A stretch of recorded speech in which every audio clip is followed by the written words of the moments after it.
সন্ধ্যায় চায়ের সাথে মুখরোচক কিছু খেতে চাইলে এই রেসিপিটা আপনাদের জন্যে।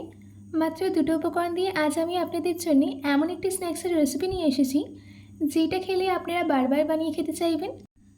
আর এই স্ন্যাক্সটা যদি থাকে তাহলে সন্ধ্যায় চায়ের আড্ডাটা একদম জমে যাবে। তো চলুন বেশি দেরি না করে শুরু করছি আমার আজকের এই সহজ রেসিপি। নমস্কার, আমি বিনু, কুক উইথ বিনুতে আপনাদের সবাইকে স্বাগত। এই রেসিপিটা বানানোর জন্য সবার প্রথমে আমি এখানে আলু স্টাফিং রেডি করে নেব। তার জন্য আমি একটা বোলের মধ্যে নিয়েছি দুটো বড় সাইজের সিদ্ধ করে নেওয়া আলু। এবার আমি আলুটাকে ভালো করে ম্যাশ করে নেব। দেখুন আমাদের এখানে আলুটা ম্যাশ করে নেওয়া হয়ে গেছে। এবার আমি এর মধ্যে একে একে সব ইনগ্রিডিয়েন্টসগুলো দিয়ে দেব। দিলাম 1 চামচ ধনে গুঁড়ো, 1 চামচ জিরে গুঁড়ো, 1 চামচ লঙ্কা গুঁড়ো, 1/2 চামচ গরম মশলা গুঁড়ো, স্বাদ মতো নুন, দিচ্ছি দুটো মিডিয়াম সাইজের কুচনো পেঁয়াজ, ঝালের জন্য 3টে কাঁচা লঙ্কা কুচি। যেহেতু আমার বাড়ির সদস্যরা ঝাল খেতে পছন্দ করে তাই আমি এখানে কাঁচা লঙ্কা আর লঙ্কা গুঁড়ো দুটোই দিয়েছি। আপনারা চাইলে ঝালটা কম দিতে পারেন। এবার দিয়ে দিচ্ছি ধনেপাতা কুচি। এই সব কিছুকে আলুর সঙ্গে ভালো করে মিশিয়ে নিতে হবে। দেখুন আমাদের এখানে সব কিছু ভালো করে মিশিয়ে নেওয়া হয়ে গেছে। আমাদের পটেটো স্টাফিং কিন্তু একদম রেডি। এবার আমি সাইডে রেখে দিচ্ছি। এবার আমি একটা ডো রেডি করে নেব। তার জন্য আমি একটা থালার মধ্যে নিয়ে নিয়েছি 2 বোল আটা, ওজনে 300 গ্রাম।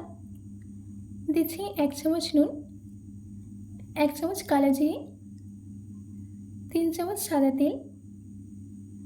এবার এই সব কিছুকে ভালো করে মিশিয়ে নিতে হবে।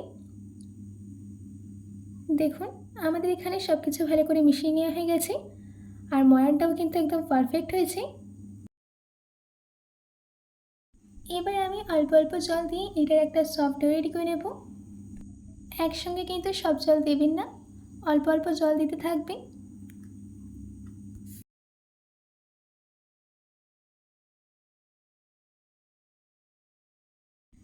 দেখুন আমি এখানে কিন্তু একটা সফট ডো রেডি করে নিয়েছি।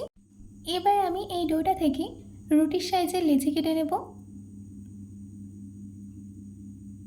লেচিটা কেটে নেওয়ার পর হাতের তালের মাঝখানে রেখে ভালো করে গোল করে নিতে হবে। দেখুন আমি গোল করে নিয়েছি। এবার আমি বেলে নেব। বেলে নেওয়ার আগে শুকনো আটা এর উপরে ছড়িয়ে দিতে হবে,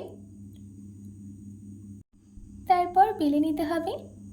বেশি পাতলা কিংবা মোটা করে বেলবেন না। এবার একটা বড় সাইজের রুটি বেলে নিতে হবে। আমি এই স্ন্যাক্সটাকে আটা দিয়ে করছি, আপনারা চাইলে এটা ময়দা দিয়েও করে নিতে পারেন। দেখুন আমাদের এখানে রুটিটা বেলে নেওয়া হয়ে গেছে। এবার রুটির একটা সাইডে আলু স্টাফিংটা দিয়ে দিতে হবে। আলু স্টাফিংটা দিয়ে দেওয়ার পর ভালো করে স্প্রেড করে নিলাম। এবার রুটির একটা সাইড নিয়ে ওই আলু স্টাফিংয়ের ওপর ফোল্ড করে দিচ্ছি। ফোল্ড করে নেওয়ার পর যাতে স্টাফিংটা বেরিয়ে না যায় তার জন্যে ভালো করে প্রেস করে দিতে হবে। এবার একটা পিৎজা কাটারের সাহায্যে আমি এইগুলোকে সরু সরু করে কেটে নিচ্ছি। আমি এখানে পিৎজা কাটার ইউজ করেছি, আপনারা চাইলে ছুরি দিয়েও কেটে নিতে পারেন। দেখুন সবগুলো কেটে নেওয়া হয়ে গেছে। এবার একটা নিয়ে এইভাবে পাকিয়ে দিতে হবে।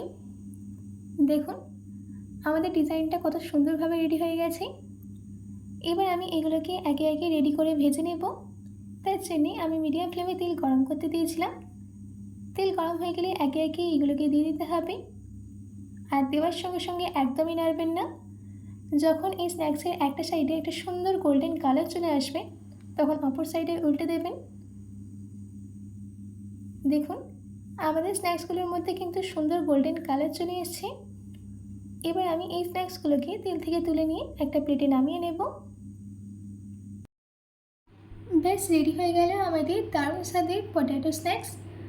আশা করছি আমার আজকের এই স্ন্যাক্সের রেসিপিটা আপনাদের ভালো লেগেছে। বাড়িতে এটি অবশ্যই ট্রাই করবেন ও কমেন্ট বক্সে কমেন্ট করে জানাতে একদম ভুলবেন না। তো আজকের মতো এটুকু, আবার দেখা হচ্ছে অন্য কোনো রেসিপি নিয়ে। ভালো থাকবেন, সুস্থ থাকবেন।